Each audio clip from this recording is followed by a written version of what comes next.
नमस्कार दोस्तों, कलाम coaching classes में आपका एक बार फिर से हार्दिक स्वागत। आप लगातार देख रहे हो दोस्तों, वैकेंसी कुछ पेंडिंग भी पड़ी हुई हैं और कुछ आने की संभावना भी है, एग्ज़ाम होने की संभावना भी है। आपको पता भी नहीं है कब होगी एग्ज़ाम, किस प्रकार से होगी, क्या पैटर्न है, अभी कोई पैटर्न का पता नहीं है। तो देखो, कोरोना के चलते चलते एक दिल्ली पुलिस की वैकेंसी के बारे में हम फिर बात करें। बहुत ही शानदार वैकेंसी आई है अभी। ये चांस आपको दोबारा नहीं मिलेगा दोस्तों, क्योंकि लॉकडाउन में आप आराम से घर बैठ के बढ़िया तरीके से तैयारी कर सकते हो।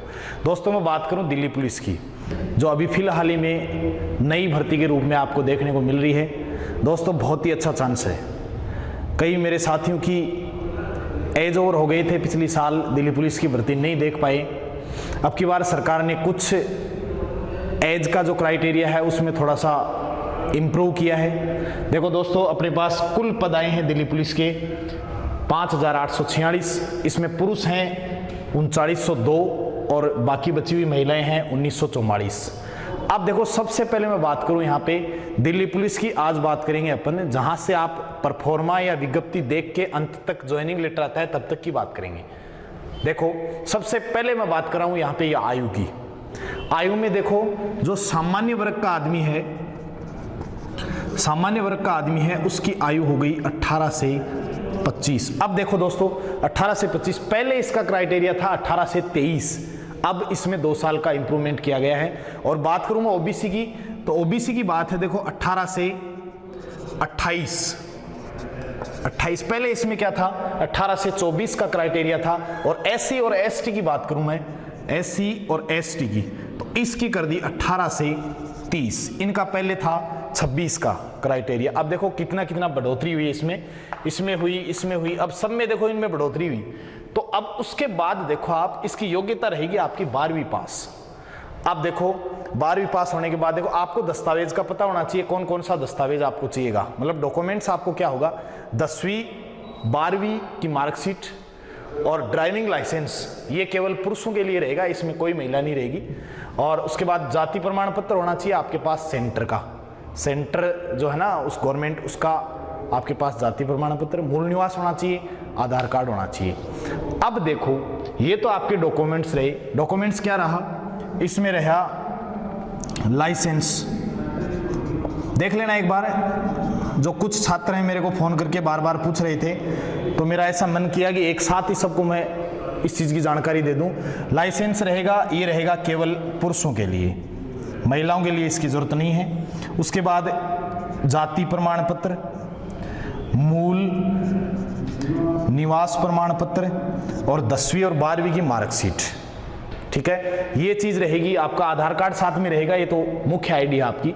और उसके बाद मैं बात करूं, आगे बात करें अपन पेपर की।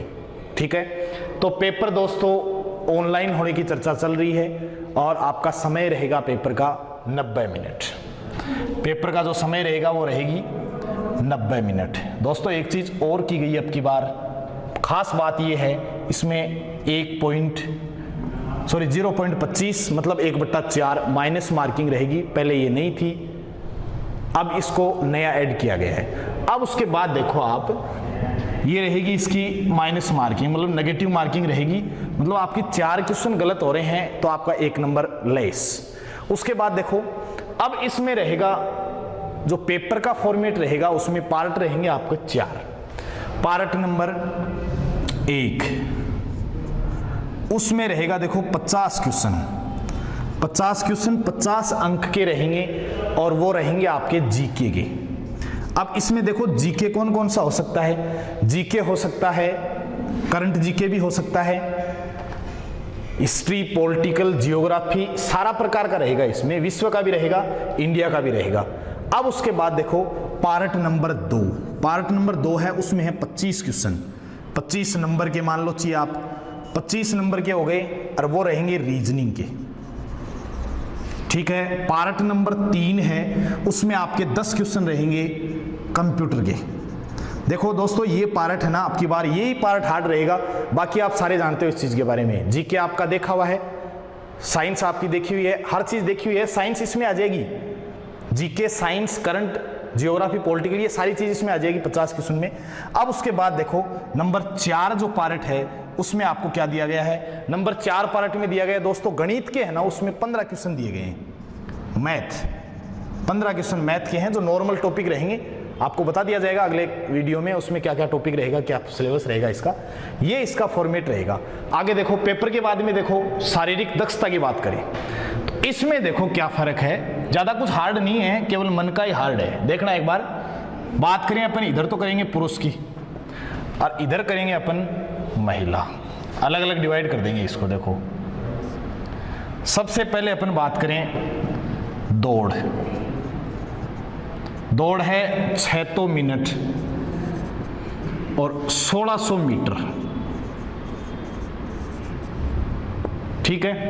लड़कियों के लिए बात करें 8 मिनट और 1600 मीटर, ठीक है। उसके बाद में बात करें अपन लंबी कूद, लंबी कूद लॉन्ग जंप, इसकी बात करें देखो लड़कों के लिए तो रहेगा 14 फीट और लड़कियों के लिए रहेगा लॉन्ग जंप 10 फीट, ठीक है। फिर उसके बाद में देखो ऊंची कूद की बात करें अपन, ऊंची कूद रहेगी लड़कों के लिए रहेगी 3.9 इंच, ठीक है। और इसके बाद में लड़कियों के लिए रहेगी ऊंची कूद केवल और केवल 3 फीट, ज्यादा नहीं है 3 फीट। फिर उसके बाद में देखो इसके बाद आपको देखो ध्यान जो देनी है वो आपकी ऊंचाई की बात आती है। देखो ऊंचाई कैसे, हाइट की बात करूं मैं, ऊंचाई, ऊंचाई इसको चाहिएगी 170 सेमी, ठीक है। और इनको ऊंचाई चाहिएगी देखो अलग अलग, ऊंचाई है 157 सेमी और जो एसटी का आदमी है उसको चाहिएगी 155 सेमी। इस प्रकार से इसका ऊंचाई का क्राइटेरिया रहेगा।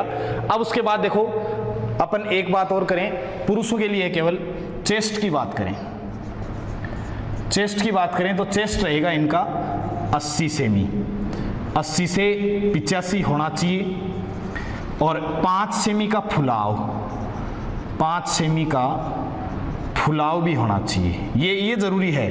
दिल्ली पुलिस में देखो ये चीज विशेष जरूरी है। अगर आपका यहाँ पे 2 इंच या 2 सेमी कम भी होगा तो चलेगा, लेकिन इस चीज में आप कम रहोगे तो कम ही कम रहेगा। और मैं बात कर रहा हूं देखो इस 14 फीट की, 14 फीट की कूद में क्या करना आपको, जैसे ये जैसे लाइन है, आप यहां से भाग के आ रहे हो और ये आगे वाली लाइन है।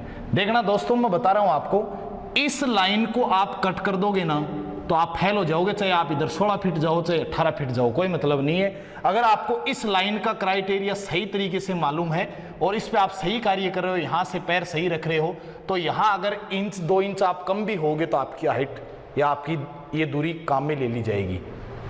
और क्या, किस चीज़ की बात करें अपन, दौड़ की हो गई, फिजिकल, मेडिकल तो इसके बाद होगा ना।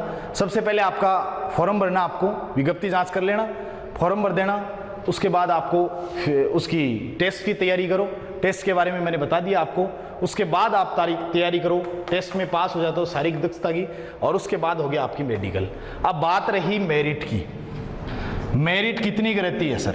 देखो मेरिट की बात करूं मैं तो पुरुषों की बात करूं सबसे पहले, तो पुरुष की बात करूं तो अब की बार की जो पीछे की जो मेरिट है वो 76 से लेकर 78 तक की मेरिट है, और अब की बार मैं बात करूं तो मैं बात कर रहा हूं 70 से 75 के बीच रहेगी। क्यों? क्योंकि इसमें एक सब्जेक्ट जोड़ा गया कंप्यूटर, तो कंप्यूटर का नॉलेज हर आदमी को नहीं है। कंप्यूटर केवल बाहर से देखा है, अंदर से कंप्यूटर की भाषा वगैरह, पीडी वगैरह बहुत लंबा सिस्टम है, तो उस चीज़ को आप नॉलेज में ले लेना पूरा, ये क्राइटेरिया रहेगा। और बात करूं मैं लड़कियों की, तो देखो लड़कियों का चांसेज इसमें ज़्यादा होता है। पहले क्या होता था, माइनस मार्किंग नहीं थी, इससे जो पहले वाली भर्ती थी उससे पहले वाली भर्ती में 52% मेरिट रही हुई है, और लड़कियों का सबसे ज़्यादा नंबर आया था बिना किसी माइनस मार्किंग के। और आज का जो समय है उसमें माइनस मार्किंग हो गई, तो मैं आपको बता रहा हूँ मेरिट यही रहेगी फिर भी, मेरिट यही रहेगी, इसमें माइनस मार्किंग का सिस्टम रहेगा। तो लड़कियां थोड़ी विशेष ध्यान दे लें, ज्यादा पढ़ाई की जरूरत नहीं है। अगर आप राजस्थान की भर्ती की तैयारी कर रहे हो, उससे कम आपको टाइम लगेगा और कम ही आपको तैयारी करनी पड़ेगी, आपका सिलेक्शन डेफिनेटली। तो ध्यान दे लेना, मैंने सिस्टम पूरा बता दिया है, नॉलेज में ले लेना, एक बार विज्ञप्ति चेक कर लेना। धन्यवाद।